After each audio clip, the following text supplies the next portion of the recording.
Hello friends, આજે આપણે બનાવીશું વારંવાર ખાવાનું મન થાય એવું એકદમ ટેસ્ટી ભીંડા બટાકાનું શાક. આ શાકને તમે બાળકોને લંચ બોક્સમાં આપી શકો છો અથવા તો ટિફિનમાં પણ આપી શકો છો. તો જો તમારું ભીંડાનું શાક ચીકણું થઈ જતું હોય કે બરાબર ના બનતું હોય તો આ રેસીપી સ્પેશિયલ તમારા માટે છે. તો હું છું નિરાલી અને નિરાલીસ કિચનમાં તમારું સ્વાગત છે. તો ચાલો જોઈ લઈએ એકદમ ટેસ્ટી મસાલા સાથે ભીંડા બટાકાનું શાક. ફ્રેન્ડ્સ, જો તમને મારી રેસિપીઝ ગમતી હોય તો વિડીયોને લાઈક કરજો અને નિરાલીસ કિચનની ચેનલને સબસ્ક્રાઇબ કરજો. તો ચાલો આજની મજેદાર રેસિપી શરૂ કરીએ. તો ભીંડા બટાકાનું શાક બનાવવા માટે અત્યારે મેં 350 ગ્રામ જેટલા ભીંડા લઈ અને એને સારી રીતે ધોઈ ડ્રાય કરી અને આ રીતે ક્રોસમાં મોટા ટુકડામાં કટ કરી લીધા છે. અને એ જ રીતે 2 બટાકાને મેં ધોઈ અને આ રીતે મોટી સ્લાઇસમાં કટ કરી લીધા છે. આટલી ક્વોન્ટિટીમાંથી 4 વ્યક્તિ ખાઈ શકે એટલું શાક બનીને તૈયાર થશે. હવે શાક બનાવવા માટે અત્યારે મેં એક નોનસ્ટિક પેનમાં 2 ટેબલસ્પૂન તેલ ઉમેર્યું છે. તેલ ગરમ થાય એટલે મેં 1 ટીસ્પૂન જીરું, 8 થી 10 મીઠા લીમડાના પાન અને સાથે 1 લીલા મરચાંના ટુકડા ઉમેર્યા છે. સાથે જ એમાં બટાકાની સ્લાઇસ પણ ઉમેરી દઈશું. હવે તેલ સાથે બટાકાને એકદમ સારી રીતે મિક્સ કરી દઈએ અને ગેસની સ્લો ફ્લેમ પર આ જ રીતે 2 થી 3 મિનિટ માટે સાંતળી લઈએ. ભીંડા અને બટાકાને એક સાથે નથી ઉમેરવાના. જો બટાકા સાથે તમે ભીંડા ઉમેરી દેશો તો ભીંડા ચીકણા થઈ જશે. આ રીતે 2 થી 3 મિનિટ બટાકાને સાંતળી લો એટલે બટાકાનું જે મોઇસ્ચર હોય એ નીકળી જાય અને એકદમ ડ્રાય થઈ જાય પછી જ એમાં ભીંડા ઉમેરવાના. અત્યારે આપણે ભીંડામાં મીઠું પણ નથી ઉમેરવાનું અને આ રીતે ખુલ્લા જ થવા દેવાના છે. તો ગેસની મીડિયમ ટુ હાઈ ફ્લેમ પર આપણે એને 3 થી 4 મિનિટ માટે આ રીતે ખુલ્લા થવા દઈશું. ત્યાં સુધી આપણે ગેસની બીજી સાઈડ શાક માટેનો મસાલો તૈયાર કરી લઈએ. તો એના માટે એક પેનમાં 1 મુઠ્ઠી જેટલા સિંગદાણા સાથે 3 થી 4 લાલ સૂકા મરચાં અને 2 ટેબલસ્પૂન જેટલા સૂકા ધાણા ઉમેરી દઈશું. સાથે જ 2 ટેબલસ્પૂન જેટલું જીરું ઉમેરી દઈશું. અને હવે આ બધી જ વસ્તુને ગેસની સ્લો ફ્લેમ પર શેકી લઈશું. તો ફક્ત 4 જ વસ્તુથી મસાલો એકદમ સરસ તૈયાર થશે. આ રીતે ગેસની સ્લો ફ્લેમ પર મસાલા શેકાવાની એકદમ સરસ સુગંધ આવે, શિંગદાણાના છોડા નીકળે અને ધાણા અને જીરાનો કલર સહેજ ચેન્જ થાય ત્યાં સુધી આપણે મસાલાને આ રીતે શેકી લઈશું.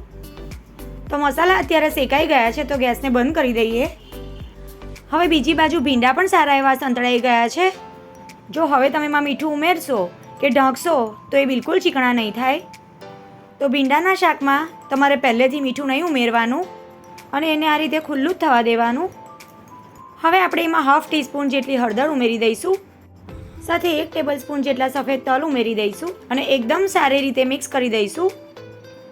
અત્યારે 7 મિનિટ જેટલો સમય થઈ ગયો છે પણ ભીંડા અને બટાકા હજુ કાચા છે. તો પહેલાં આપણે એમાં મસાલા કરી દઈશું.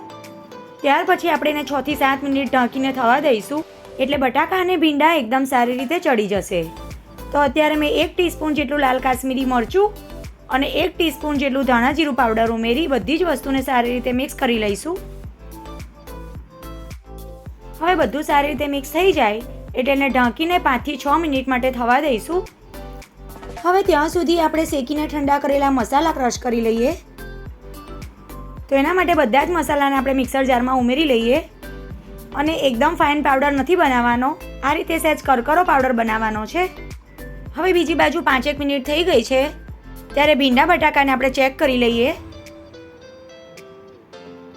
તો ભીંડા અને બટાકા બંને સારી રીતે કૂક થઈ ગયા છે. ત્યારે હવે આપણે એમાં 3 ટેબલસ્પૂન જેટલો તૈયાર કરેલો મસાલો ઉમેરી દઈએ. તો ભીંડા અને બટાકા મસાલાથી એકદમ સારી રીતે કોટ થઈ જાય એ રીતે તમારે મસાલો ઉમેરી દેવાનો. સાથે જ આપણે એમાં સ્વાદ પ્રમાણે મીઠું ઉમેરી દઈશું અને 1/4 ટીસ્પૂન જેટલો આમચૂર પાવડર ઉમેરી દઈશું. જો તમારી પાસે આમચૂર પાવડર ના હોય તો તમે લીંબુનો રસ પણ ઉમેરી શકો છો. હવે મસાલા સાથે શાકને એકદમ સારી રીતે મિક્સ કરી દઈએ અને ફક્ત 2 મિનિટ માટે શાકને આ રીતે ખુલ્લું જ થવા દઈશું. તો તમે જોઈ શકો છો બટાકા પણ આપણા સોફ્ટ થઈ ગયા છે અને ભીંડા પણ સરસ કૂક થઈ ગયા છે. તો હવે ગેસને બંધ કરી અને ગરમા ગરમ ભીંડા બટાકાના શાકને એક સર્વિંગ પ્લેટમાં કાઢી લઈએ. આ શાકને તમે પરોઠા, રોટલી કે પૂરી સાથે સર્વ કરો, ખાવાની બહુ જ મજા આવશે.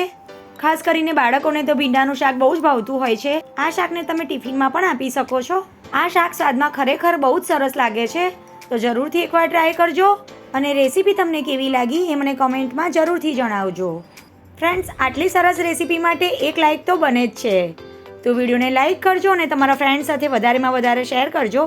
અને આવી નવી રેસીપી જોવા માટે હજુ સુધી જો નિરાલીસ કિચનને સબસ્ક્રાઇબ ના કર્યું હોય તો કરી દેજો અને બાજુમાં આપેલું બેલ આઇકોન ક્લિક કરજો, જેથી તમને મારા નવા વિડીયોના અપડેટ્સ સૌથી પહેલાં મળે. તો ફરી મળીશું એક નવી રેસીપી સાથે. Thanks for watching.